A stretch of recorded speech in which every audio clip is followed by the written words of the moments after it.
Start. सभापति महोदय, ये शब्द मेरे नहीं हैं बल्कि राष्ट्रपिता के हैं। जो लोग आज सरकार में बैठे हुए हैं, क्या वे अपने दिल में सोचेंगे कि यह देशद्रोह शब्द बालकों को अंग्रेजी पढ़ाने के लिए राष्ट्रपिता का कहा हुआ है?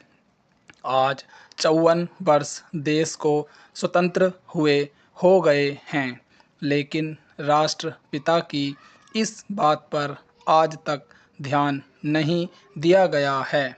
अंग्रेजी भाषा को पढ़ाना क्यों बंद नहीं किया गया और उसको दैनिक कार्यों में क्यों प्रयोग में लाया जाता है? मैं इस बात को कई बार इस सदन में कह चुका हूँ और मैंने इस विधान परिषद की नियमावली में 1 वर्ष पहले एक संशोधन भी रखा था, लेकिन मेरा दुर्भाग्य है कि वह संशोधन वर्ष भर से इस सदन में प्रस्तुत नहीं हो सका।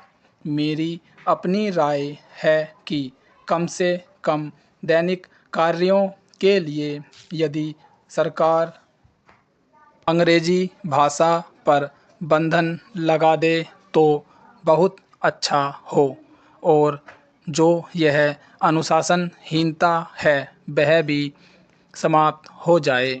सभापति महोदय, जैसा कि मेरे मित्र ने कहा, लड़कों के माता पिता अंग्रेजी का प्रयोग करते हैं और उनके शिक्षक भी उसका प्रयोग करते हैं, फिर बालकों पर उसका प्रभाव क्यों नहीं पड़ेगा?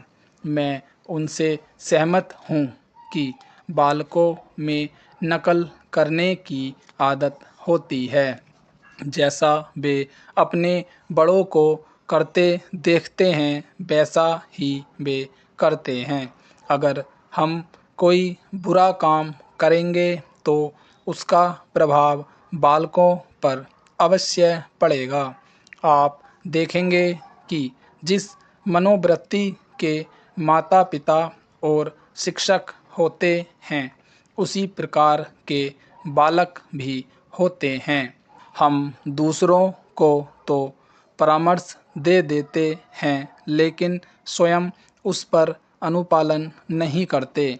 इसके साथ ही साथ हमको शिक्षा प्रणाली की ओर भी ध्यान देना है।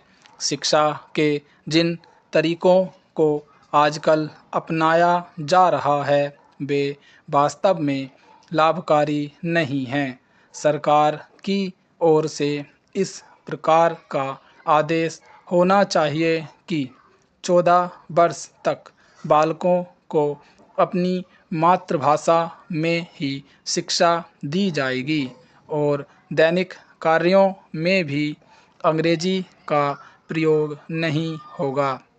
इस प्रस्ताव में अनेक महत्वपूर्ण बातों की ओर ध्यान दिलाया गया है। मैं समझता हूँ कि जब माननीय मंत्री जी इसका उत्तर देंगे तो कह देंगे कि हम बहुत सी बातों पर कार्यान्वयन कर रहे हैं, लेकिन मैं समझता हूँ कि उन पर कोई कार्यान्वयन नहीं हो रहा है। स्टॉप।